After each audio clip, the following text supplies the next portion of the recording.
Welcome to education mastery. நீங்க UGC NET TET SET prepare பண்றீங்கன்னா கண்டிப்பா இந்த சேனல் உங்களுக்கு ரொம்ப யூஸ்ஃபுல்லா இருக்குங்க. இன்னைக்கு நம்ம வீடியோல பாக்குறது analysis based important concepts unit 1 to 5 பார்ப்போம். நான் முதல்லயே ஒரு வீடியோ போட்டிருக்கேன். இந்த ஃபர்ஸ்ட் 3 டேஸ் நடந்த எக்ஸாமோட அனாலிசிஸ் போட்டிருக்கேன். எல்லா யூனிட்ஸும் அதுல கவர் பண்ணியிருக்கேன். அதையும் நீங்க பாருங்க. இது இப்போ டியூஸ்டே வென்ஸ்டே நடந்த எக்ஸாமோடது. ஓகேவா? டீச்சிங் ஆப்டிடியூட்ல டீச்சிங் சப்போர்ட் சிஸ்டம்ஸ் பத்தி கொஸ்டின்ஸ் வந்திருக்கு. டீச்சிங் சப்போர்ட் சிஸ்டம்ஸ்னா என்னெல்லாம் டூல்ஸ் டெக்னாலஜிஸ் நம்ம யூஸ் பண்றோம் நம்ம டீச்சிங்கை என்ஹான்ஸ் பண்றதுக்காக, அதுதான் டீச்சிங் சப்போர்ட் சிஸ்டம். ஓகே, இது ரிலேட்டடா கொஸ்டின்ஸ் நமக்கு வந்துச்சு. ஸோ இதுக்கு டிஜிட்டல் டீச்சிங் சப்போர்ட் சிஸ்டம்ஸ் இருக்கு. நம்ம டிஜிட்டலாகவும் ஐசிடியை வச்சும் நம்ம டீச்சிங்கை என்ஹான்ஸ் பண்ண முடியும் இல்லையா? So learning management system LMS பத்தி நானே வீடியோ போட்டிருக்கேன் பாருங்க. எல்எம்எஸ்னா ஒண்ணுமே இல்லை. இப்போ நம்ம டீச்சிங்ல அதுல கண்டென்ட்டும் நம்ம பசங்களுக்கு காட்ட முடியும், அசஸ்மெண்ட்டும் பண்ண முடியும். அதுதான் learning management system. Okay, so learning management system ஒரு example. Interactive white boards, educational software, online collaboration tools, student response systems, இதெல்லாம் நம்ம டீச்சிங்கை இன்னும் கொஞ்சம் என்ஹான்ஸ் பண்றதுக்கு டிஜிட்டலோட ஐசிடியோட யூஸ் பண்ணி. ஸோ பெனிஃபிட்ஸ் என்னன்னா, ஆஃபர்ஸ் பர்சனலைஸ்டு லேர்னிங் இருக்கும், real time assessment and easy access to resources anywhere and any time. Okay, so இதுக்கு example Moodle, smart board, multimedia, Google class room, i கிளிக்கர்னா ஒண்ணுமே இல்லை. அது ஒரு பசங்க கிட்ட இருக்கும் ரெஸ்பான்ஸ். ஒரு குவிஸ்லாம் மிஸ் கண்டக்ட் பண்ணும்போது பசங்க அது மூலியமா எவ்வளவு பசங்க இன்டராக்டிவா இருக்காங்கன்னு நம்ம தெரிஞ்சுக்கலாம் ஐ கிளிக்கர்ல. ஓகேவா? இது டிஜிட்டல் டீச்சிங் சப்போர்ட் சிஸ்டம். நான் டிஜிட்டலா என்ன பண்றோம்? நம்ம சாக் போர்ட்ஸ் நம்ம யூஸ் பண்றோம், printed materials, flash cards, role playing, peer teaching, இதெல்லாம் பண்ணும்போது நான் டிஜிட்டலா இதெல்லாம் நமக்கு டீச்சிங்க்கு சப்போர்ட் பண்ணுது. ஓகே, இதெல்லாம் டிஎல்எம்ஸ்ன்னு சொல்லுவோம், டீச்சிங் லேர்னிங் மெட்டீரியல்ஸ்ன்னு சொல்லுவோம். ஸோ எப்படிலாம் ஒரு கண்டென்ட்டை நம்ம கொஞ்சம் இன்ட்ரெஸ்டா பசங்களுக்கு கொண்டு போக முடியும், இந்த மாதிரி ஒரு டீச்சிங் சப்போர்ட் சிஸ்டம் வச்சுதான். ஸோ இது ரிலேட்டடா இப்போ யூஜிசியில் கொஸ்டின்ஸ் வருது, படிச்சுக்கோங்க. ஸோ இது accessible without technology, encourages hands on learning and creativity, promotes peer interactions இங்க ஜாஸ்தி இருக்கும். Okay, so text books, white boards, manipulatives like math blocks, இது ஒண்ணுமே இல்லை, நம்ம ஷேப்ஸ் எல்லாம் காட்டுறோம்ல பசங்களுக்கு. Okay, next methods of teaching, இது ரிலேட்டடாக கொஸ்டின்ஸ் வந்திருக்கு. ஸோ இதுல அப்படியே ஒரு சின்ன ஒரு ரீகேப் மாதிரி பார்த்துருவோம் நம்ம எல்லா மெத்தட்ஸும். லெக்சர் மெத்தட், இது டீச்சர் ரிலேட்டட் மெத்தட். இங்க டீச்சர் தான் இங்க பிரைமரி ரோல் இருப்பாங்க, அவங்க தான் இங்க ஆக்டிவா இருக்கிறது. நெக்ஸ்ட் டெமான்ஸ்ட்ரேஷன் மெத்தட், இது ஸ்டூடெண்ட். இதுவும் ஆக்சுவலா டீச்சர் தான் டெமான்ஸ்ட்ரேட் பண்ணி காட்டுவாங்க, பசங்க ஜஸ்ட் லிசன் பண்ணுவாங்க, அவ்வளவுதான். Teacher shows how to perform your task or experiment. So useful for practical ஸ்கில்ஸ்க்கு இதை யூஸ் பண்றோம். நெக்ஸ்ட் ஹியூரிஸ்டிக் மெத்தட், இதுல students discover principles through exploration and problem solving. Okay, encourages critical thinking and self discovery. Okay, இது heuristic method. Next flipped class room, நமக்கே தெரியும், ட்ரெடிஷனல்ல இருந்து கொஞ்சம் ஃபிளிப் ஆயிருக்குது. ஃபர்ஸ்ட் டீச்சர் லேர்னிங் மெட்டீரியல் அனுப்பிச்சிருவாங்க, பசங்க அதை ஐசிடி தான் இதுல மேஜர் ரோல் பிளே பண்ணும். பசங்க அந்த வீடியோஸ் எதையோ பார்த்துட்டு வந்துட்டு நெக்ஸ்ட் டே அதை பத்தின ஒரு இன்ட்ராக்ஷன் நடக்கும் கிளாஸ்ல, அதுதான் flipped class room. Next team teaching. Team டீச்சிங்னா 2 or more டீச்சர்ஸ் சேர்ந்து ஒரு கண்டென்ட் நடத்துது டீம் டீச்சிங். இது என்ன பண்ணும்? Provides diverse expertise and perspectives. Next project method, இதெல்லாம் ஸ்டூடெண்ட் ரிலேட்டட் மெத்தட். டீச்சர் ஒரு ப்ராஜெக்ட் கொடுப்பாங்க, பசங்களே ப்ராக்டிக்கலா பசங்களே அதுக்கான ஒரு ரிசல்ட்டை கண்டுபிடிக்கணும். அது பண்ணும்போது என்ன ஆகுது? பசங்களுக்கு ஒரு ரிசர்ச் பத்தி தெரிஞ்சுக்கிறாங்க, ப்ராப்ளம் சால்விங், பிரசன்டேஷன் ஸ்கில்ஸ் தெரிஞ்சுக்கிறாங்க. இது ப்ராஜெக்ட் மெத்தட். ஓகேவா? Next kinesthetic learning. கினஸ்தட்டிக்னாலே என்னன்னா ஒரு ஹேண்ட்ஸ் ஆன் எக்ஸ்பீரியன்ஸ் நடக்கும். பிசிக்கல் ஆக்டிவிட்டிஸ் ரிலேட்டடா வர்றது எல்லாம் kinesthetic. Okay, engages students who learn best by doing. Next, brainstorming. Brainstorming na group generates ideas and solutions through free thinking. இது brainstorming. Brainstorming sometimes டீச்சரே கூட எதனா ஒரு கொஸ்டின் கேட்டுட்டு அது பசங்களை யோசிக்க வைக்கிறது. ஸோ கிரியேட்டிவிட்டி வளரும், டைவர்ஸ் ஐடியாஸ் வளரும். ஸோ ப்ரோக்ராம்டு இன்ஸ்ட்ரக்ஷன், இது self paced learning with step by step instruction. allows personalized learning at an individual pace. ஒரு ஸ்டெப் பை ஸ்டெப்பா பசங்க கத்துக்கிறது. இதுலயும் ஐசிடி இன்வால்வ்மெண்ட் இருக்கு. Next personalized system of instruction, இது ICT. students progress through materials at their own pace with regular assessments. இதுல sometimes teacher materials ஆவோ கொடுக்கலாம். So adapts to individual learning speeds and needs. Next, differentiated instruction எப்படின்னா அந்தந்த பசங்களுக்கு ஏத்த மாதிரி கொடுக்கறது. Tailoring teaching methods to accommodate diverse learners. Next role பிளேயிங்னா இதெல்லாம் ஒரு சிச்சுவேஷன்ஸோட பசங்க ஸ்கூல்லயே ஒரு சினாரியோ ஒன்று கிரியேட் பண்ணி நடிக்கிறது. நடிக்கும் போது என்னது? எக்ஸ்பீரியன்ஷியல் லேர்னிங் நடக்குது. ஓகேவா? Next computer assisted learning. கம்ப்யூட்டரை யூஸ் பண்ணி நம்ம அது எப்படி நமக்கு லேர்னிங் சப்போர்ட் பண்ணுது. கேம் பேஸ்டு லேர்னிங், ஈவன் காஹூத், நிறைய அதை பத்தியும் படிச்சுக்கோங்க. எதெல்லாம் வந்து கேம் பேஸ்டு லேர்னிங்க்கு உதவுது, என்னெல்லாம் ஆப் இருக்கு, அதை பத்தியும் வரும். இது காஹூத், இதெல்லாம் வந்து கேம் பேஸ்டு லேர்னிங். செமினார் ஒரு small group discussions, okay, led by the teacher or expert. இது என்ன பண்ணும், நமக்கு in-depth exploration of topic. Next, tutorialsனா one-on-one or small group instruction to reinforce learning. அது tutorials. ஒரு small groupல நடக்குது. இது provides personalized support and feedback கிடைக்கும். Next, assignments. Task given to students to complete outside of class. அது assignments, teacher கொடுக்கிறது. இது என்ன பண்ணும், reinforces learning and assess student understanding. Next case study. ஒரு கேஸ் ஸ்டடினா டீச்சர் எதனா ஏதோ ஒரு விஷயம், எந்த திங்ஸை கொடுக்கலாம், இல்லைன்னா ஒரு சிச்சுவேஷனோ, இங்க ஏன் இப்படி நடந்துச்சு, ஒரு பர்சனை பத்தி பண்ணலாம், இல்ல நடந்த ஒரு விஷயத்தை பத்தி பண்ணலாம். கேஸ் ஸ்டடி அதுதான். ஸோ இது என்னன்னா in depth analysis of the specific case or situation. So develops analytical and problem solving skills பசங்களுக்கு வருது. நெக்ஸ்ட், இந்த வாட்டி எக்ஸாம்ல வந்தது short term memory, long term memory. இதை பத்தியும் கொஸ்டின்ஸ் வந்திருக்கு. ஸோ ஷார்ட் டேர்ம் மெமரினா என்னன்னா, it holds information temporary for immediate use பண்றது ஷார்ட் டேர்ம் மெமரி. ஓகே, இதோட ஃபங்க்ஷன் என்ன, used for task such as remembering a phone number just long enough to dial it or retaining information. சின்ன அப்போ மட்டும் டக்கு நமக்கு ஞாபகம் வர்றது during a conversation. Next example, remembering a list of items while shopping until you can write them down. ஞாபகம் வர்றது நமக்கு. Next, long-term memory stores information over extended period from hours to lifetime வரைக்கும் நம்ம ஞாபகம் வச்சுட்டு இருக்கிறது. So virtually unlimited. So includes everything from personal experiences and skills to general knowledge and facts. Next, recalling your childhood friend's name or how to ride your bike or after years or not practicing, இதெல்லாம் இருக்கிறதுல long-term memoryனா ரொம்ப நாளைக்கு அந்த long-term memory நமக்கு ஞாபகம் இருக்கிறது. Next, divisions of long term memory. இந்த long term memory எப்படி பிரியுதுன்னா, எக்ஸ்பிளிசிட் மெமரி, இம்ப்ளிசிட் மெமரின்னு பிரியுது. இந்த explicit memory episodic memory, semantic மெமரின்னு பிரியுது. Implicit memory procedural, priming and emotional கண்டிஷனிங்னு பிரியுது. இதெல்லாம் ஓகேவா, இதை பத்தி ஒன்னொன்னா இப்போ எக்ஸ்பிளிசிட் மெமரி எப்படி பிரியுது, எபிசோடிக் மெமரினா என்னன்னா, memory of personal experiences and specific events ஞாபகம் இருக்கும். So remembering your last birthday party, including who attended, அந்த விஷயம்லாம் நமக்கு ஞாபகம் இருக்கிறது. எபிசோட்ஸ் ஞாபகம் இருக்கிறது. நெக்ஸ்ட், சிமாண்டிக் மெமரினா memory of general knowledge and facts not tied to specific personal experiences. General நாலேஜோ ஃபேக்ட்ஸோ கனெக்ட் ஆயிருக்கும், அது வந்து சிமாண்டிக் மெமரி. ஓகேவா, knowing that the sun rises in the east, ஒரு ஜெனரல் நாலேஜ் திங் நமக்கு ஞாபகம் இருக்கிறது semantic memory. Okay, next, implicit memory. The non-declarative memory, implicit, involves unconscious memory that influences behavior without explicit awareness. So, implicit memory எப்படி பிரியுதுன்னா, procedural, priming, emotional conditioning. மூணா பிரியுது. Proceduralனா என்னன்னா, memory for skills and procedures such as how to perform tasks and actions. நம்ம எப்படி அது பண்ணணும்னு நம்ம யோசிக்கிறோம்ல, அது ப்ரொசீஜர். எந்த ப்ரொசீஜர்ல பண்றோம், knowing how to ride a bike or play a musical instrument, ஒரு ப்ரொசீஜரை கத்துக்கிறது, how to do things. Next பிரிமிங்னா என்னன்னா, enhanced ability to process information based on previous exposure. பிரிமிங்னா நமக்கு முன்ன தெரிஞ்ச விஷயத்தோட கனெக்ட் பண்ணி கத்துக்கிறது. Recognising the word apple more quickly if you have recently seen a picture of an apple. Next, classical conditioning, நம்ம பாவ்லோவ்து படிச்சிருக்கோம்ல, அந்த மாதிரி தான். So learning through association between a neutral stimulus and an unconditioned stimulus resulting in an conditioned response. எப்படி அந்த Pavlov, அந்த phone, talk, நானே வீடியோ போட்டிருக்கேன், நீங்க பாருங்க. எப்படி அது வந்து கண்டிஷன் நம்ம பண்ணிடுறோம் இல்லையா, அது மூலியமா நம்ம கத்துக்கிறது. ஒரு விஷயம் என்ன பண்ணுது, மத்தவங்க நமக்கு சொல்ல சொல்ல நமக்கு அதுக்கு கண்டிஷன் ஆயிடுவோம் சில இதுக்கு, அதுதான் கிளாசிக்கல் கண்டிஷனிங். அந்த மாதிரி நம்ம பிரெயின் அது கண்டிஷன் ஆயிடும். Okay, next, cognitive learning. இதை பத்தியும் இந்த வாட்டி கொஸ்டின்ஸ் வந்திருக்கு நமக்கு. காக்னிட்டிவ் லேர்னிங்னா என்னன்னா, focuses on how people understand, process and store information. It emphasises mental processes like thinking, problem solving and memory rather than just responding to stimuli. காக்னிஷன்னா just நம்ம எதையும் யோசிக்காம ரெஸ்பாண்ட் பண்றது கிடையாது. ஏன்னா ஒரு விஷயத்தை எப்படி நம்ம எடுத்துக்கிறோம், அதை பத்தி எப்படி நம்ம யோசிக்கிறோம், அதுவும் சேர்ந்தது தான் காக்னிட்டிவ் லேர்னிங்.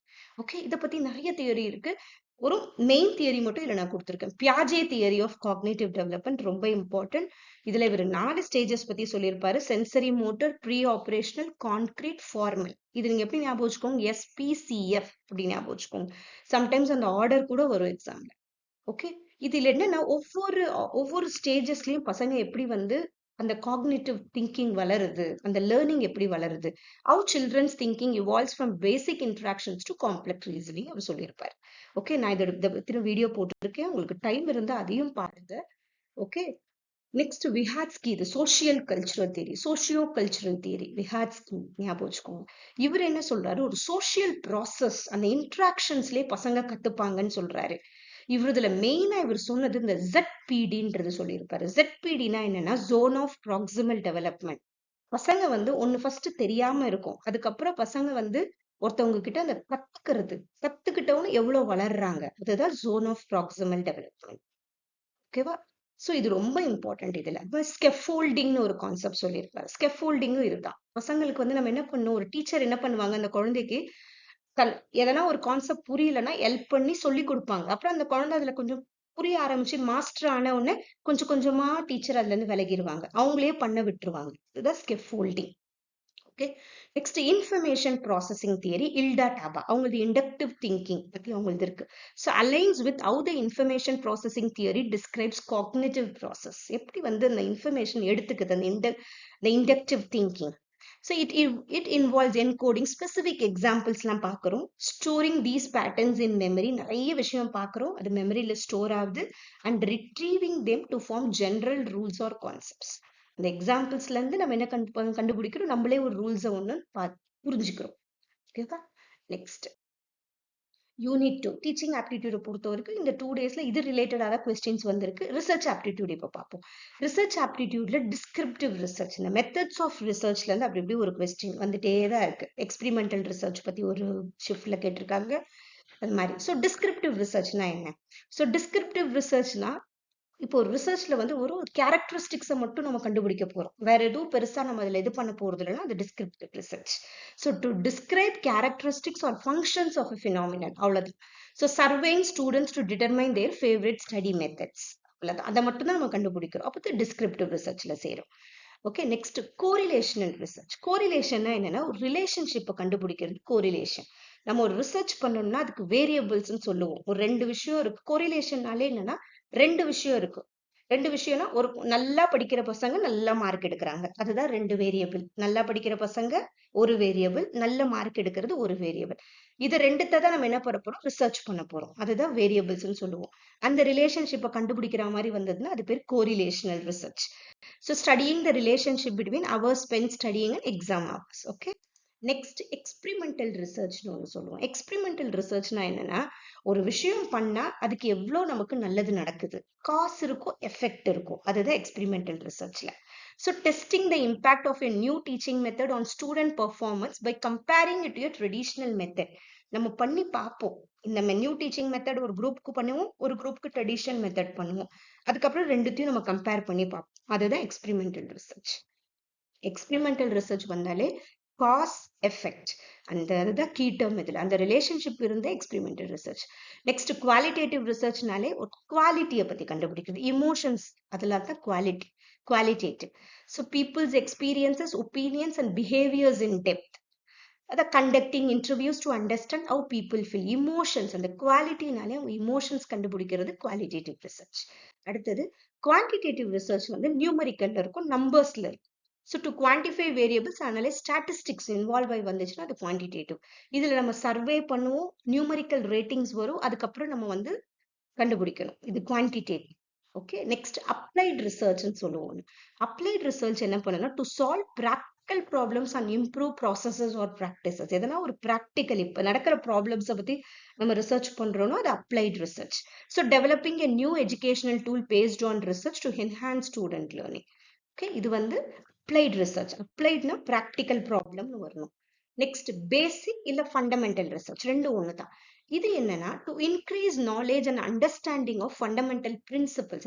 ஃபண்டமெண்டல் பிரின்சிபல் பத்தி கண்டுபிடிக்கிறோம், ஃபண்டமெண்டல் என்ன, அவ்வளவுதான். Studying how memory process work at a cognitive level. Okay, next ஒரு பேசிக் ரிசர்ச். ஆக்ஷன் ரிசர்ச்னா என்னன்னா இது அப்படி அப்ளைட் ரிசர்ச் மாதிரி தான். ஆனா இப்ப இருக்கிறது to address and solve specific problem within a particular context, often involving the researcher as part of the problem solving process. இந்த ரிசர்ச்சரும் அங்க ஒன்று பண்ணணும். இது மேக்சிமம் இந்த ஆக்ஷன் ரிசர்ச் வந்து ஸ்கூல்ல டீச்சர்ஸ் பண்றது. ஓகேவா? அங்க வந்து டயக்னாஸ்டிக் அசஸ்மெண்ட்னு ஒன்று பண்ணி பசங்களுக்கு வந்து நம்ம வந்து pre test post test conduct பண்ணி பண்றது. அது ரிலேட்டடா வந்துச்சுன்னா அது ஆக்ஷன் ரிசர்ச். ஸ்கூல்ல இருந்து பண்றது அந்த மாதிரிலாம் எதனா கொஸ்டின்ஸ் வந்து ஆக்ஷன் ரிசர்ச். அது என்னன்னா அப்ப இருக்கிற ப்ராப்ளம் அப்ப அதுக்கு டீச்சரும் சேர்ந்து சொல்யூஷன் கண்டுபிடிக்கிறோம் தான். Teachers researching and implementing new strategies to improve class room management. Okay, next longitudinal research. Longitudinal ரிசர்ச்னா என்னன்னா 2 தடவை இப்போ இன்னைக்கு நான் ஒன்று கண்டக்ட் பண்ணிட்டு அதே ரிசர்ச்சை வந்து திருப்பி ஒரு நெக்ஸ்ட் இயர் கண்டக்ட் பண்றேன். எந்த அளவுக்கு சேஞ்ச் ஆயிருக்குன்னு பாக்குறேன். அதுதான் longitudinal research. Tracking students academic progress from kinder garden through high school வரைக்கும். ஸோ எவ்ரி இயர் அந்த ரிசர்ச் கண்டக்ட் பண்றாங்க. என்னென்ன சேஞ்சஸ் வருதுன்னு அது வந்து நோட் பண்றது லாங்கிடியூட்னல். ஆனா கிராஸ் செக்ஷனல் ரிசர்ச்ங்கிறது ஒரே தடவை பண்றது, அவ்வளவுதான். Surveying different age groups about technology use at one specific time. இது வந்து கிராஸ் செக்ஷனல் ரிசர்ச். அதே மாதிரி இன்னொன்னு எக்ஸ்ப்ளோரேட்டரி ரிசர்ச்னு ஒன்று இருக்கு. அது ஒண்ணுமே இல்லை, ஒரு விஷயம் நமக்கு தெரியும், ஓரளவு தெரிஞ்சிருக்கும், அதை இன்னும் கொஞ்சம் எக்ஸ்ப்ளோர் பண்ணி பண்றது எக்ஸ்ப்ளோரேட்டரி ரிசர்ச். அது இதுல இல்லை, அதனால சொல்லுங்க. ஸோ எக்ஸ்ப்ளோரேட்டரி ரிசர்ச்னா ஒண்ணுமே இல்லை, நமக்கு பேசிக்கா ஒரு விஷயம் தெரியும், அதை பத்தி இன்னும் கொஞ்சம் எக்ஸ்ப்ளோர் பண்றோம், அது எக்ஸ்ப்ளோரேட்டரி ரிசர்ச். ஓகே, இன்னும் கொஞ்சம் வருதுன்னா ஹிஸ்டாரிக்கல் ரிசர்ச்னு இருக்கும். ஹிஸ்டாரிக்கல்னா உன்ன நடந்த விஷயத்தை பத்தி ரிசர்ச் பண்றது. எத்னோகிராஃபின்னு ஒரு வேர்டு வரும் இதுல, அது வந்து கல்ச்சர் குவாலிட்டேட்டிவ்ல சேரும். ரிசர்ச்சரே அந்த இடத்துக்கு போய் அந்த கல்ச்சரை பார்த்து அவங்களோட மிங்கிளாய் கத்துக்கிறது. Okay, next independent and dependent variable. இதுவும் ரொம்ப இம்பார்ட்டன்ட். இண்டிபெண்டன்ட்னா என்ன, நம்ம ஒரு ரிசர்ச் பண்ணோம்னா நமக்கு 2 வேரியபிள் இருக்கும், independent, dependent. The variable that is manipulated or changed by the researcher to observe its effect. இது ஒண்ணுமே இல்லை. இப்போ டீச்சிங் ப்ராக்டிஸ் இதே நம்ம பார்ப்போம். In an experiment testing, the impact of study time on test scores, the amount of study time is the independent variable. இப்போ நம்ம என்ன எதை பத்தி ரிசர்ச் பண்ண போறோம், ஸ்டடி டைம் பத்தி ரிசர்ச் பண்ண போறோம். எந்த அளவு எவ்வளவு நேரம் அந்த பசங்க படிக்கிறது அவங்க டெஸ்ட் ஸ்கோர்ஸோட ரிலேட் ஆயிருக்கான்னு பார்க்கிறோம். ஸோ ஸ்டடி டைம் இதுல இண்டிபெண்டன்ட் வேரியபிள். இந்த ஸ்டடி டைமை வச்சுதான் நமக்கு டெஸ்ட் ஸ்கோர் மாறும், அதுதான் டிபெண்டன்ட் வேரியபிளா இருக்கும். ஓகேவா? ஃபர்ஸ்ட் நெக்ஸ்ட் டிபெண்டன்ட் வேரியபிள் அது சார்ந்து இருக்கும். So the variable that is measured or observed to see how it is affected by changes in the independent variable. ஓகேவா? பசங்க ரொம்ப நேரம் படிச்சாங்கன்னா நல்ல மார்க் எடுக்கிறாங்க. So test scoring dependent variable. Amount of study டைம்ங்கிறது இண்டிபெண்டன்ட் வேரியபிள். இந்த மாதிரியும் question வரும். எதனா ஒரு சென்டென்ஸ் கொடுத்துட்டு இதுல எது டிபெண்டன்ட் வேரியபிள் கேட்பாங்க. மேக்சிமம் நம்ம எதை பத்தி ரிசர்ச் பண்றோம் அந்த சென்டென்ஸை பாருங்க, எது அங்க மெயினா இருக்குது அதுதான் இண்டிபெண்டன்ட் வேரியபிள். ஓகேவா? அதை சார்ந்துதான் டிபெண்டன்ட் வேரியபிள் இருக்கும். ஹைபோதசிஸ் இது ரொம்ப இம்பார்ட்டன்ட். இந்த வாட்டி எல்லா ஷிஃப்ட்லயும் இதை பத்தி அட்லீஸ்ட் ஒரு கொஸ்டின், ஹைபோதசிஸ் அந்த பிளாஜியரிசம் அடிக்கடி வந்திருக்கு. ஹைபோதசிஸ்னா என்னன்னா ஒரு நம்ம ரிசர்ச் பண்ணும்போது மேக்சிமம் இது நமக்கு வந்து குவான்டிடேட்டிவ் ரிசர்ச்ல தான் ஹைபோதசிஸ் நம்ம யூஸ் பண்ணுவோம். ஓகே, எதுக்கு யூஸ் பண்றோம், ஒரு கம்பேரிட்டிவ் ஸ்டடி. இங்க பாருங்க, hypothesis is a testable statement or prediction about the relationship between two or more variables. இப்போ நம்ம எடுத்ததே எடுத்துப்போம், நம்ம வந்து ஸ்டடி ஹவர்ஸுக்கும் டெஸ்ட் ஸ்கோர்ஸ்க்கும் ரிலேஷன்ஷிப் இருக்கான்னு பாக்குறோம்ல, அதுதான் அதுலயே நம்ம எடுத்துப்போம். அதுல ஒண்ணுமே ரிலேஷன்ஷிப்பே இல்ல, எதுவுமே அங்க வந்து மாறலன்னு சொல்லும் போது நல்ல ஹைபோதசிஸ். நல்லுனா ஒண்ணுமே மாறாது. ஆல்டர்னேட்டிவ் ஹைபோதசிஸ்னா ஆமா சம் சேஞ்சஸ் வரும்னு சொல்றது ஆல்டர்னேட்டிவ் ஹைபோதசிஸ். நல்லா தெரிஞ்சுக்கோங்க, நல்ல ஹைபோதசிஸ்னா என்னன்னா எந்த சேஞ்சஸும் ஏற்படாது. அது அந்த சென்டென்ஸ் உங்களுக்கு எது கொடுத்துருக்காங்களோ அதுக்கு ஏத்த மாதிரி மாறும்.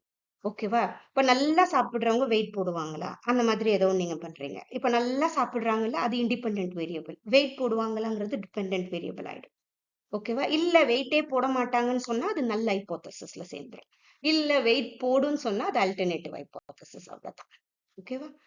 ஸோ இது எக்ஸாம்பிளுக்கு தான் சொன்னேன், அப்படிலாம் இல்லை. நல்லா சாப்பிட்றதும் நல்லது தான், ஹெல்த்தியாக தான் இருக்கும். Next you want to find out. So எக்ஸாம்பிளிங்க, you want to find out if drinking water improves concentration. Okay, so இதில் ஹைபோதசிஸ் என்னன்னா drinking water doesn't affect concentration. எதுவுமே பண்ணாது, அதில் எந்த எஃபெக்டும் ஏற்படாதுன்னு சொல்றது தான் நல்ல ஹைபோதசிஸ். இல்லை அது ஏற்படும் சொல்றது ஆல்டர்னேட்டிவ் ஹைபோதசிஸ். இது ரெண்டு இம்பார்ட்டன்ட் ஹைபோதசிஸ்ல. இது ஸ்டேட்மெண்ட் என்னன்னா drinking a glass of water before a test improves student test scores. இது ஒரு ஸ்டேட்மெண்ட். இங்க இருந்து நம்ம எழுதுறது அந்த hypothesis. So in this case you would test this hypothesis by comparing test scores of students who drink water before the test with those who do not. Okay, next bibliography ரொம்ப important. Bibliography எப்பயுமே நம்ம என்ன ஒரு research பண்றோம், thesis dissertation பண்றோம்னா கடைசியா நம்ம add பண்ணணும். நம்ம யாரோட ஹெல்ப் எல்லாம் எடுத்திருக்கோம், எந்த ரிசர்ச் பேப்பர் படிச்சிருக்கோம், எந்த புக்ல இருந்து இந்த ஐடியாஸ் எடுத்திருக்கோம், ஈவன் நம்ம வெப்சைட்ஸ் எதனா நம்ம யூஸ் பண்ணோம்னா கூட அதை கூட நம்ம போடணும். அதுதான் வந்து பிப்ளியோகிராஃபி, வேற ஒண்ணுமே இல்லை. A bibliography is a comprehensive list of all sources consulted during research. எல்லாமே எழுதணும் பிப்ளியோகிராஃபில. ஓகேவா? அதே மாதிரி ரெஃபரன்சஸ் சொல்லுவோம். ரெஃபரன்சஸ் எழுதுவோம். அதுல ரெஃபரன்சஸ்ல நம்ம என்ன பண்ணுவோம், எல்லாமே என்னெல்லாம் நம்ம சார்ட்ஸ் யூஸ் பண்ணுவோம் அது எல்லாமே நம்ம போடுவோம். அதே மாதிரி யார் யார் பேப்பரை நம்ம சைட் பண்ணுவோம். சைட் பண்ணோம்னா யார் யார் பேப்பரை வந்து நம்ம ஹெல்ப் எடுத்துக்கிட்டோம், அந்த ரிசர்ச் பேப்பர்லாம் படிச்சிருக்கோம், அவங்களது எல்லாம் நம்ம கண்டிப்பா போடணும். அதுதான் வந்து bibliography. Okay, Journal article, additional reading, website எல்லாமே போடணும். பிப்ளியோகிராஃபி கடைசியா போடணும். ஓகே, ஒரு ரிசர்ச் நம்ம பண்றோம், இல்ல நம்ம ஒரு டிசர்டேஷன் தீசிஸ் எது பண்ணாலும் கடைசியா நம்ம எழுதணும். நெக்ஸ்ட் பிளாஜியரிசம். பிளாஜியரிசம்னா என்னன்னா, இப்ப வந்து நம்ம வந்து ஒரு ரிசர்ச் பண்றோம், இன்னொரு ரிசர்ச் பேப்பர்ல இருந்து கொஞ்சம் பாயிண்ட்ஸ் எடுத்து எழுதுறோம்.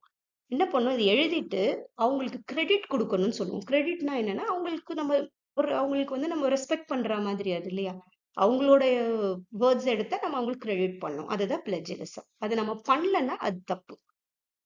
ஸோ 0% பிளாஜரிசம்னா என்னன்னா ஒண்ணுமே கிடையாது. So all content is original ஒரு ப்ராப்பர்லி சைட்டட். சைட்டட்னா ஒண்ணுமே இல்லை, அவங்களுக்கு நம்ம அவங்களோட நேம் அங்கே ஆட் பண்ணிடணும். நான் இங்க இருந்து எடுத்தேன்றதை அவங்க சொல்லிடணும். அதுதான் சைட்டேஷன், அதுதான் cited, properly cited. Minimal plagiarism up to 5% இருந்தா மினிமமா தான் இருக்குன்னு அர்த்தம். மாடரேட்னா 5% to 15%, கொஞ்சம் அங்கங்க எடுத்திருக்கோம் பட் நம்ம சரியா அவங்க பேரை போடல, அத மாதிரி நடக்கிறது. ஐ பிளேஜரிசம் அபவ் 15%னா சரியாவே இல்லைன்னு அர்த்தம். ஓகேவா? நெக்ஸ்ட், அதே மாதிரி பிளஜரிசம்ல சில கைண்ட்ஸ் இருக்கு. டைரக்ட் பிளஜரிசம்னா என்னன்னா, copying text word for word without quotation mark, citation எதுவுமே பண்ணல, அது வந்து டைரக்ட் பிளஜரிசம்.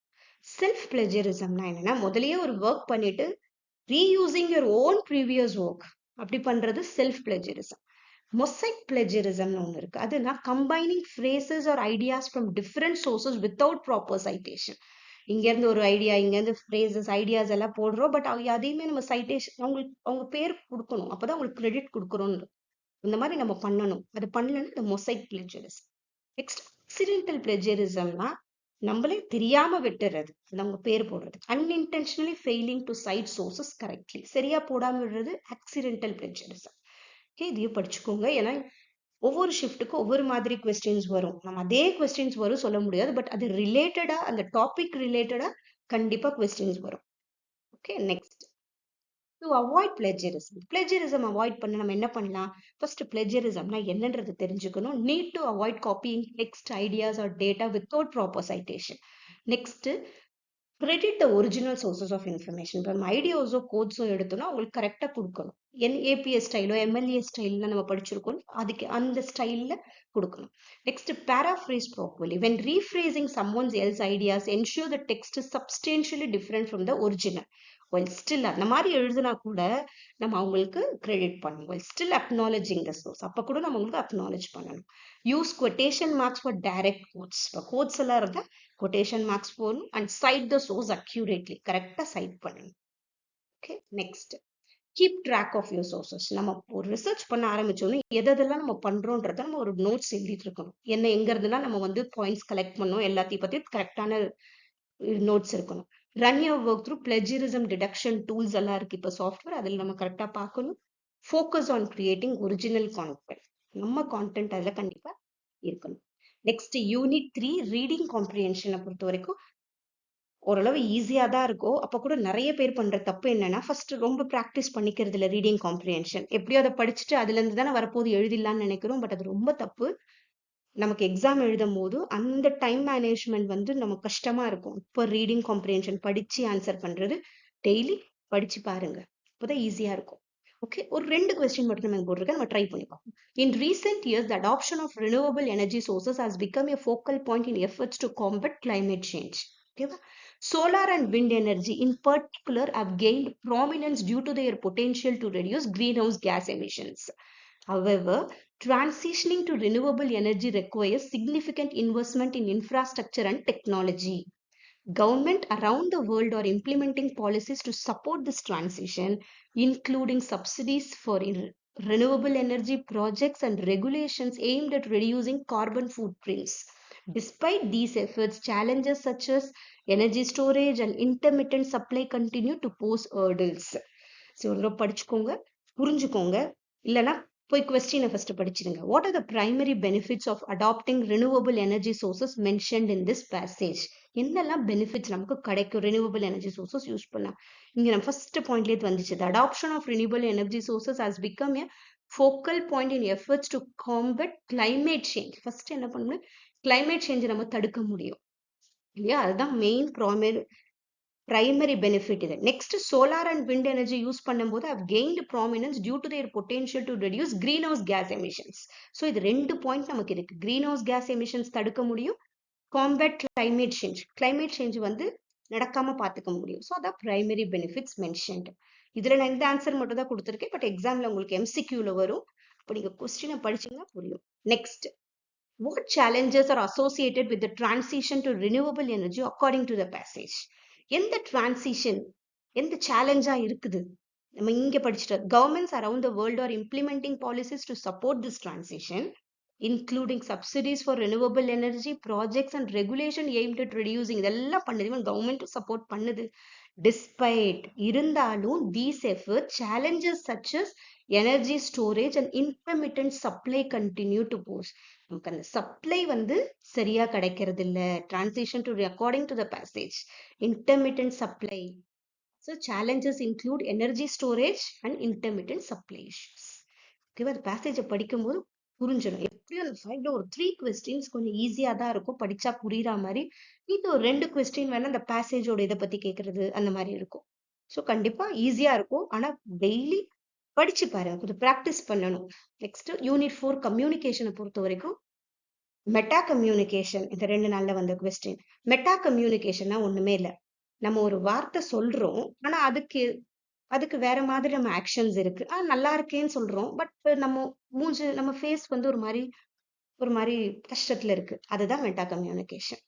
ஓகே, நம்ம பேசுற வார்த்தையும் நம்மளோட ஆக்ஷன்ஸும் கொஞ்சம் டிஃப்ரெண்டா இருக்கு. ஸோ அந்த கரெக்டா இல்லை, அதுதான் meta communication. Meta communication refers to the underlying messages and signals conveyed through communication beyond the actual word spoken. Okay, ஆனா நம்ம எதிர்க்க இருக்கவங்க அதை புரிஞ்சுக்கிறாங்க, கரெக்ட், அதுதான் meta. So it includes non verbal cues, tone of voice, body language and context that affect how a message is received and interpreted. நம்ம சொன்னது வேற, பட் நம்ம ஆக்ஷன் வந்து வேற மாதிரி அதை இன்டர்பிரிட் பண்ணுது. அதுதான் சரியா. Example, if a person says I'm fine but their tone is flat and their body language is closed off. Okay, so the meta communication suggests that they are likely not fine and are upset. So despite the literal message being positive, the non-verbal cues and tone provide additional context that influences the true meaning of the verbal message. ஓகேவா? நம்ம சொன்னது வேற, but நம்ம ஆக்ஷன்லயே உண்மையா நம்ம என்ன நம்மளோட situation என்னன்றதை மற்றவங்க புரிஞ்சுக்கிறாங்கல்ல, அதுதான் மெட்டா கம்யூனிகேஷன். நெக்ஸ்ட், இதை பத்தி வெர்டிக்கல் கம்யூனிகேஷன் பத்தியும் வந்திருக்கு. ஒரு தடவை அப்படியே பார்த்துடலாம். Vertical communication flow of information up and down. ஞாபகம் வச்சுக்கோங்க, வெர்டிக்கல்னா straight. Okay, flow of information up and down. The organisation hierarchy follow பண்ணும், ஃப்ரம் மேனேஜர்ஸ்ல இருந்து எம்ப்ளாயிஸ் இப்படி போறது. ஓகேவா? நெக்ஸ்ட், horizontal communication என்னன்னா exchange of information between peers or departments at the same organization. horizontal straight இருக்கிறது. next, diagonal இருக்கிறது. communication between individuals at different levels and departments நடக்கிறது diagonal communication. grapevine communication பத்தி exam வந்திருக்கு, ஏதோ ஷிஃப்ட்க்கு வந்திருக்கு. grapevine ஒரு unofficial communication, ஒரு informal communication நடக்கிறதெல்லாம் grapevine communication தான். ஓகே, ஸோ கேஷுவல் கான்வர்சேஷன், அந்த ரூமர் ஸ்ப்ரெட் பண்றது, இதெல்லாம் grapevine communication. Next balance model. இது இந்த வாட்டி எக்ஸாமுக்கு வந்திருக்கு. Balance model underscore the importance of ongoing dialogue and interaction to achieve successful communication outcomes. நம்ம இன்ட்ராக்ஷன் எவ்வளோ நல்லா கரெக்டாக நம்ம பேசுறது, அந்த ஃபீட்பேக் வர்றதை வச்சு நம்மளோட இன்ட்ராக்ஷன்ஸ் கரெக்டாக இருக்கும்னு சொல்றாங்க. அதுதான் பெலான்ஸ் மாடல். இது எது ஃபோக்கஸ் பண்ணாங்கன்னா, ensuring that messages are received and understood through responses. Proper responses நமக்கு கிடைக்குது, அதனால 2-way ப்ராசஸ் கரெக்டா ப்ராப்பரா இருக்கு. ஸோ கம்யூனிகேஷன் எப்படி இருக்கு இங்க 2-way ப்ராசஸ். இந்த டூ வேலையும் ரெண்டு பேருமே ஆக்டிவா இன்வால்வ் ஆயிருக்கிறாங்க. அதான் balance model. So emphasises the role of active participation and response in effective communication. ஒரு எஃபெக்டிவ் கம்யூனிகேஷன் நடக்கணும்னா கண்டிப்பா அங்க ஃபீட்பேக் தேவை. இந்த டூ வே ப்ராசஸுமே ஆக்டிவா இருக்கும் போது அங்க வந்து கரெக்டான இன்ஃபர்மேஷன், கரெக்ட் ஒரு இன்ட்ராக்ஷன், ப்ராப்பர் இன்ட்ராக்ஷன் அது இருக்கும். அதுதான் நெக்ஸ்ட் மாடல்ஸ் ஆஃப் கம்யூனிகேஷன் ஸ்லைட்டா பார்த்துருவோம். ஷானன் வீவர் மாடல் ஒன்று இருக்கு நமக்கு. இது லீனியர் ப்ராசஸ். சென்டர் இருப்பாங்க, மெசேஜ் சேனல், ரிசீவர், அப்படியே போகும். அவ்வளவுதான். பொட்டென்ஷியல் நாய்ஸ் அங்க அஃபெக்டிங் மெசேஜ் கிளாரிட்டி. இங்க நாய்ஸ் வந்து அந்த கிளாரிட்டி ஆஃப் மெசேஜை அஃபெக்ட் பண்ணுதுன்னு சொல்றாரு. நெக்ஸ்ட் பெர்லோஸ் எஸ்எம்சிஆர் மாடல் ஒன்று இருக்கு. Source, message, channel, receiver. அதுதான் focusing on how each component impacts effective communication. SMCR model. Okay. Next, Barnland's transactional model views communication as a dynamic, continuous process. Sender and receiver வந்து simultaneous என்ன பண்றாங்க, exchange messages and feedback. இது Barnland's transactional model. Next, helical model. Helical na enna spherical ஞாபகம். Represent communication as a spiral process. This circular வருது, evolving over time with continuous feedback and adaptation. Helical model spiral அப்படியே போயிட்டு திரும்பி அப்படியே வருது. அது மாதிரி evolving over time, continuous நமக்கு feedback and adaptations இருக்கு. Okay, next இது இந்த வாட்டி வந்த question. Hot and cold media. Hot and cold media na ஒண்ணுமே இல்லை. இப்போ hot media na என்னன்னா offers rich detailed information that is easy to consume and doesn't require much interpretation. நம்ம பெருசா நம்ம மண்டக்குள்ள போட்டு யோசிக்கிறதுக்குலாம் இங்க ஒண்ணுமே இல்லை. ஏன்னா நம்ம வந்து டிவில என்ன பண்றோம், கண்ணில் பாக்குறோம், காதுல கேட்கிறோம், ஒரே ஒரு என்ஜாய்மெண்டா இருக்கு, அவ்வளவுதான். இல்ல ஒரு என்டர்டைன்மெண்ட். ஸோ டிவியில வந்து இது ஆர்ட் மீடியா. ஆர்ட் மீடியால வந்து பெருசா நம்மளோட இன்ட்ராக்ஷன்ஸ் ரொம்ப இல்லை. நம்மளோட இன்டர்பிரிட்டேஷன்ஸ்னா என்னன்னா நம்ம மண்டைக்குள்ள ஏத்தி அதை பத்தி யோசிக்கிறதுக்குலாம் ஒண்ணுமே இல்லை. தான் art media. So, examples include movies and TV shows where the content is presented in a complete engaging manner. Hot. ஞாபகம் வச்சுக்கோங்க. Okay, hot media na அதான். TV shows, movies லாம் hot media. இப்போ engage நம்ம பெருசா ஒன்றும் பெருசா இல்லை. ஓகே, எங்கேஜிங்னா நம்ம அப்படியே நல்லா பார்க்குறோம், அதான். நம்ம இன்டர்பிரிட்டேஷன் பண்றதுக்கு இங்க எதுவும் இல்லை. பட் கோல்டு மீடியானா ப்ரொவைட்ஸ் லெஸ் டீடைல்டா நமக்கு கிடைக்குது and requires more effort from the audience to understand and fill in gaps. இப்போ நியூஸ் பேப்பர்ல நம்ம படிக்கணும், ரேடியோ வந்து ஜஸ்ட் நம்ம கேட்குறோம், அவ்வளவுதான். அதை நம்மளே இமேஜின் பத்தி தான் அந்த சிச்சுவேஷனை புரிஞ்சுக்க முடியும். அங்க இன்டர்பிரிட்டேஷன் நடக்கணும் இல்லையா? So where the audience needs to engage more actively to interpret the information. So இதுதான் கோல்டு மீடியா. ஓகே, ஆர்ட் மீடியானா என்னன்னா டிவி, மூவிஸ்லாம் நம்ம ஜஸ்ட் நம்ம அப்படியே ரிலாக்ஸா கேட்டா போதும், அது ஆர்ட். ஞாபகம் வச்சுக்கோங்க. நல்ல வெதர்ல சூடா காஃபி குடிக்கிற மாதிரி அப்படி ஞாபகம் வச்சுக்கோங்க, ஆர்ட் மீடியா. ஓகேவா? கோல்டு மீடியானா நம்ம வந்து நியூஸ் பேப்பர், ரேடியோலாம் கோல்டு மீடியா. என்ன பண்ணணும், நம்ம கொஞ்சம் அங்கே எஃபர்ட் போட்டு நம்ம பார்க்கணும், ரேடியோவில் கேட்கணும், அந்த மாதிரி தெரிஞ்சுக்கோங்க. ஏன்னா இமேஜினேஷன் பண்ணணும். ரேடியோவில் ஜஸ்ட் நம்ம இயர் மட்டும் தான் பண்ண முடியும், அதில் ஆடிபிள் மட்டும்தான் அதில். அந்த மாதிரி ஞாபகம் வச்சுக்கோங்க. கோல்டு மீடியான நியூஸ் பேப்பர், ரேடியோ. இங்க நம்ம என்ன பண்ணுவோம், requires more effort from the audience, அது cold media. Okay, next mass media. Mass media எல்லா ஷிஃப்ட்டுக்கும் அட்லீஸ்ட் ஒரு கொஸ்டின் வந்துட்டே தான் இருக்கு. மாஸ் மீடியானாலே எப்படி நம்மளோட இன்ஃபர்மேஷன் ஒரு வைட் ஆடியன்ஸை போய் சேருதோ அதுதான் mass media. Okay, so mass media plays a crucial role in shaping public opinion, providing information, influencing culture and society. So traditional mass media tools la enna, television, radio, newspaper, magazines, இதெல்லாம். Okay, traditional இப்பயும் இருக்கு, radio, டெலிவிஷன்லாம் first. இப்போ ரீசெண்டா எதுனா streaming services வந்துருச்சு. நெட்ஃபிளிக்ஸ்ல பார்க்க, social media, digital news websites, podcast, YouTube, இந்த மாதிரிலாம் கூட கொஸ்டின் வரலாம். Recent media, mass media tools எல்லாம் எது? ஓகே, நெக்ஸ்ட் யூனிஃபை மேத்தமேட்டிக்கல் ரீசனிங்கை பொறுத்த வரைக்கும் ஆல்பபெட் சீரீஸ், நியூமரிக்கல் சீரீஸ்லாம் நிறைய வந்திருக்கு. இதை நம்ம ஒரே தடவை பார்ப்போம். ஆல்பபெட் சீரீஸ் இந்த மாதிரி கொஸ்டின் வரும். E10, J12, O15, P19, இந்த மாதிரி வரும் கொஸ்டின். ஓகே, இப்போ ஃபர்ஸ்ட் இந்த மாதிரி ஆல்பபெட் நம்பரும் சேர்ந்து வந்தா ஃபர்ஸ்ட் ஆல்பபெட்டை மட்டும் பாருங்க. ஆல்பபெட், இந்த ஆல்பபெட்டுக்கும் இந்த ஆல்பபெட்டுக்கும் எவ்வளவு டிஃபரன்ஸ் இருக்கு. இங்க E என்ன இருக்கு, 5 இருக்கு. E என்ன இருக்கு, 5 இருக்கு. இங்க J என்ன இருக்கு, 10ல இருக்கு. ஸோ 5ல இருந்து இங்க 5 ஏறி இருக்கு. ஓகேவா? ஸோ 5 + 5 10. அடுத்தது Jல இருந்து O எங்க இருக்கு, O15. ஸோ திரும்பியும் 5 டிஃபரன்ஸ் தான். Oல இருந்து T எங்க இருக்கு, 5. ஸோ எல்லாம் 5 வருது. இப்போ 20ல இருந்து 25க்கு போயிருக்கோம், Y. ஸோ Y வரும் இங்க. ஓகேவா? நெக்ஸ்ட் 10, 12. இங்க டிஃபரன்ஸ் எவ்வளவு, ஒரு நம்பர் தான். நெக்ஸ்ட் 13 14 இங்க 2 நம்பர் டிஃபரன்ஸ் வருது. நெக்ஸ்ட் 16 17 18 இங்க 3 நம்பர் வருது. அப்ப இங்க 4 நம்பர் வருது. அந்த மாதிரி நீங்களே கால்குலேட் பண்ணிக்கோங்க. ஓகேவா? ஸோ இது ஆக்சுவலா இது ஈஸி தான். கொஞ்சம் யோசிச்சு பண்ணுங்க. ஓகே, இந்த மாதிரி ஆல்பபெட்ஸ் இந்த நம்பர்ஸ் எழுதுறதெல்லாம் நீங்க எக்ஸாமுக்கு ஒரு 10 மினிட்ஸ் முன்னாடி போயிட்டீங்கன்னா உங்க பேப்பர் கொடுப்பாங்க, அப்பயே இதில் எழுதி வச்சிருங்க இந்த நம்பரை. ஏபிசிடி போட்டு இது 1 2 3 4 15 வரைக்கும் கரெக்டாக எழுதிட்டீங்கன்னா இது ஈஸியா இருக்கும். இந்த சம் வந்து டக்குன்னு முடிச்சிடலாம். ஓகேவா? So answer is Y24. Okay, next number series. which one is wrong number in the given series? எது இதில் wrong number? இத மாதிரி வந்துச்சுனாலும் அதே தான். இது ரெண்டு நம்பருக்குள்ள இருக்கிற டிஃபரன்ஸ் இருக்கும், இல்ல சம்டைம்ஸ் அடிஷன் இருக்கும், சப்ட்ராக்ஷன் இருக்கும், மல்டிப்ளிகேஷன், டிவிஷன், இல்ல சம்டைம்ஸ் ஆட் நம்பரா கூட்டிட்டு போயிருப்பாங்க, இல்ல ஈவன் நம்பர் இருக்கும், இல்ல பிரைம் நம்பரா கூட்டிட்டு போயிருப்பாங்க, ஆட் பண்ணிட்டு போயிருப்பாங்க. இல்ல எந்த ரிலேஷன்ஷிப்னு ஃபர்ஸ்ட் கண்டுபிடிச்சிருங்க. 3க்கும் 13க்கும் எவ்வளவு டிஃபரன்ஸ் இருக்கு? 10 நம்பர்ஸ் இருக்கு. 13க்கு 43க்கு எவ்வளவு டிஃபரன்ஸ் இருக்கு? 20 நம்பர்ஸ். ஸோ 10 20 அந்த சீக்வன்ஸ்ல தான் இப்போ போயிட்டு இருக்குது.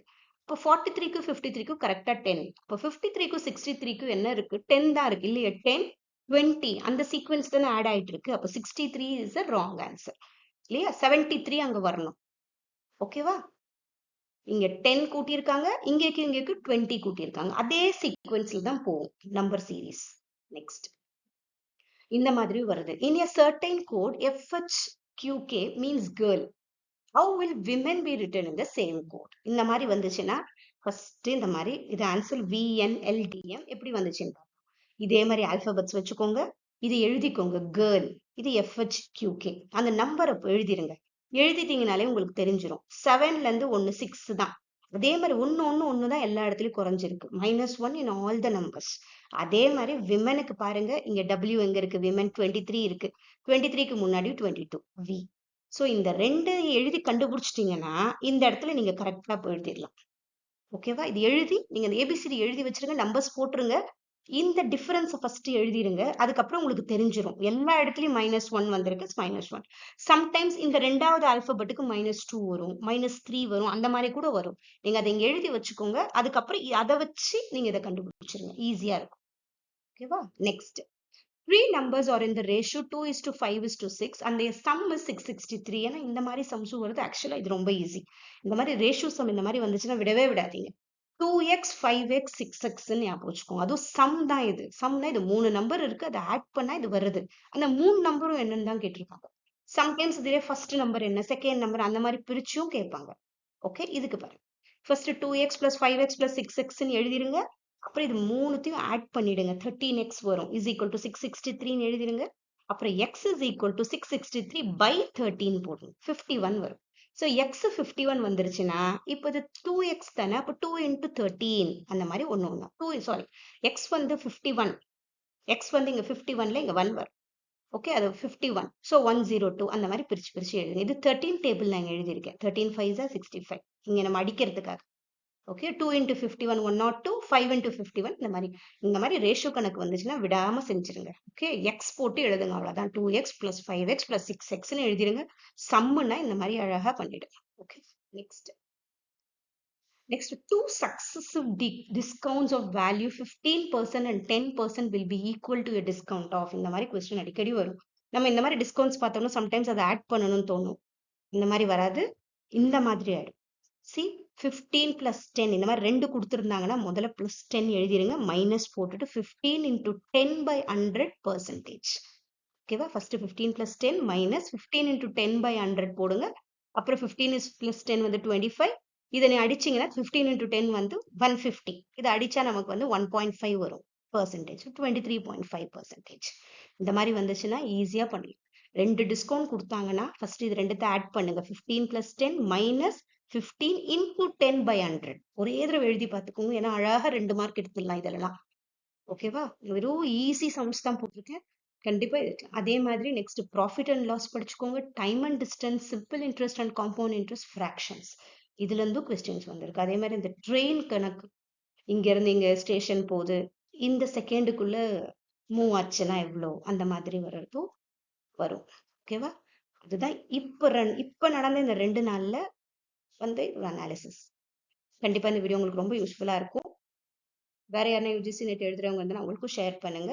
Thank you so much. All the best.